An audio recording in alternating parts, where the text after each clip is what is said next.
हाँ, class 9th के बच्चों गुड मॉर्निंग। देखिए, अभी तक आपको हम हिंदी गद्य साहित्य का इतिहास और पद्य साहित्य का इतिहास यानी काव्य साहित्य का इतिहास पढ़ा रहे थे, जिसमें वो परीक्षा में आपका 10 नंबर का पूछा जाता है।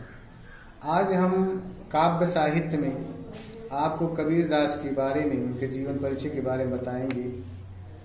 देखिए, पहला पाठ आपका है कबीर दास का जीवन परिचय। उसके बाद इनकी साखी शब्द रामायणी जो भी इन्होंने अपनी कीर्तियाँ की लिखी है, उसके पुष्प पर चर्चा करेंगे। देखिए, कबीर दास का जन्म, कबीर दास जी जो थे ये निर्गुण भक्ति का धारा के कवि थे, यानी भक्ति काल के कवि हैं और निर्गुण काव्य धारा के कवि हैं। देखिए, कबीर दास के जन्म के संबंध में लोग बताते हैं, विद्वानों का मत है कि कबीर दास का जन्म काशी, मगहर और आजमगढ़ मानते हैं लोग, लेकिन सटीक में सही तरीके से माना गया है विद्वानों के मतानुसार कि इनका जन्म काशी में हुआ था। रामानंद जो इनके गुरु थे, रामानंद जी ने एक ब्राह्मणी को आशीर्वाद दिया था, उसकी शादी नहीं हुई थी उसके पहले, कि तुम्हें पुत्र की प्राप्ति हो। और एक ब्राह्मणी के गर्भ से कबीर दास जी का जन्म हुआ था, जिसे कबीर दास जी को ब्राह्मणी के गर्भ से पैदा हुए और लोक लज्जा के डर से वह इनको लाहर तारा नामक तालाब के किनारे फेंक दी। और वहीं पर उसी रास्ते से नीमा और नीरू नाम के जुलाहे दंपत जाते थे। कबीर दास को लेकर आए अपने घर, उनका पालन पोषण की और कबीर का नाम उनका नाम उन्होंने कबीर रखा। कबीर दास जी की पत्नी का नाम लुई था और इनके 2 पुत्र और पुत्रियां भी हुए। उनके 2 पुत्र हुए, एक का नाम कमाल और एक का नाम कमाली था, पुत्री भी थी। एक पुत्र और एक पुत्री का जन्म हुआ। कबीर दास जी का जन्म के संबंध में है कि कबीर दास का जन्म जो है 1399 ईस्वी में, कबीर दास का जन्म जो है 1399 ईस्वी में काशी में हुआ था और ये भक्ति काल के कवि थे। कबीर दास जी निश्चल स्वभाव के थे। यह निर्गुण ब्रह्म के उपासक थे और इन्होंने मुसलमान जात में इनका पालन पोषण होने के नाते इनका जो भी भगवान के प्रति इनकी जो भी भावना रही, वह सभी धर्मों को मानते थे। कबीर दास के संबंध में बताया जाता है कि कबीर दास निराकार ब्रह्म के उपासक थे और यह जो है इनके अंदर भक्ति, पढ़े लिखे नहीं थे।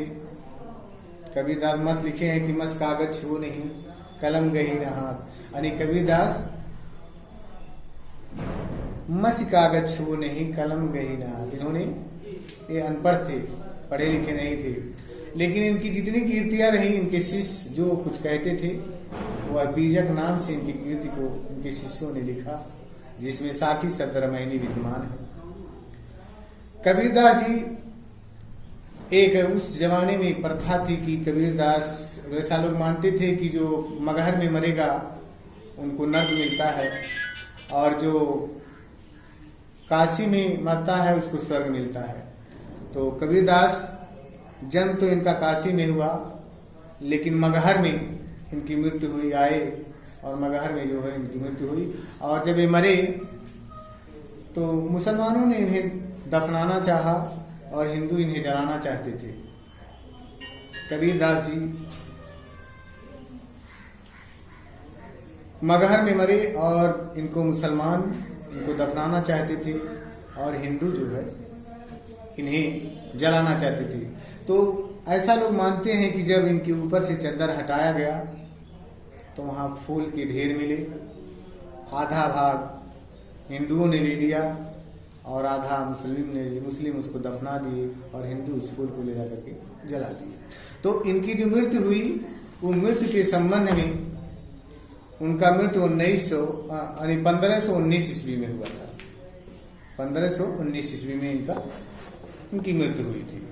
कबीरदास के संबंध में बताते हैं और कि इनकी जो रचनाएं थी वो बीजक थी, जिसमें उन्होंने साखी शब्द रामायणी इस सब कृतियों को इनकी अपनी रचनाओं में इन्होंने लिखा है, इनकी रचनाएं हैं। इनकी भाषा शैली, कबीर की भाषा सधुक्कड़ी भाषा है, सधुक्कड़ी भाषा है। और इनका जो संतों के प्रति, संतों की संगत में जाया करते थे, इनका जो संगत थी वो संतों की संगत थी।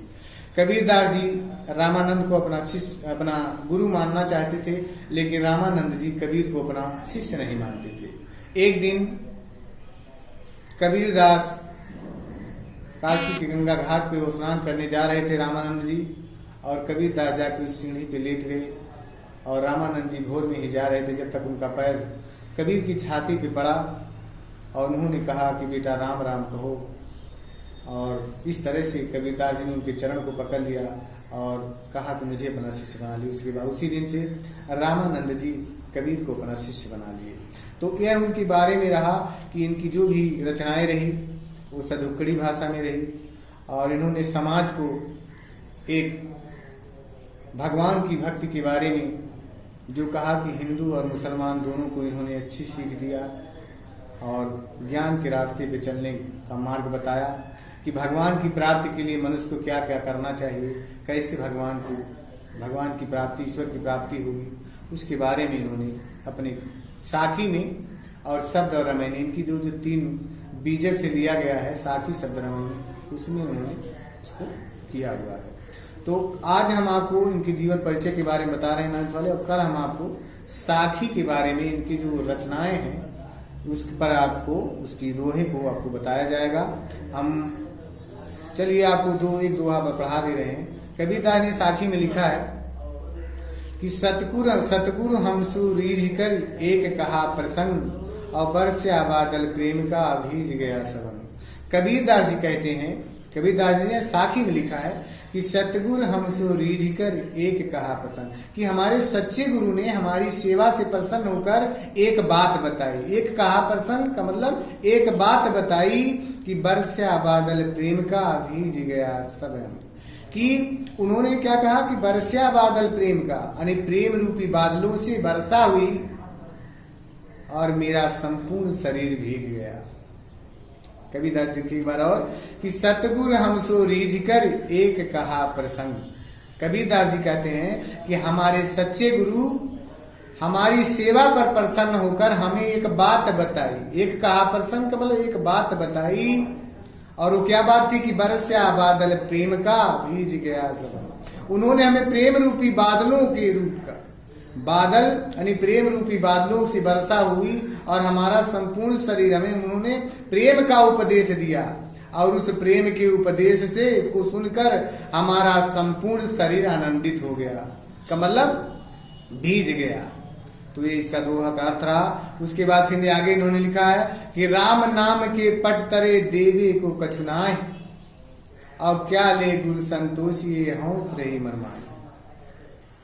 कि हमारे गुरु ने, फिर कबीरदास जी कहते हैं कि राम नाम के पट्टरे देवे को कछना है, यानी हमारे सच्चे गुरु ने हमको राम नाम का नाम दिया, यानी राम नाम के बारे में बताया, और देवे को कछना है।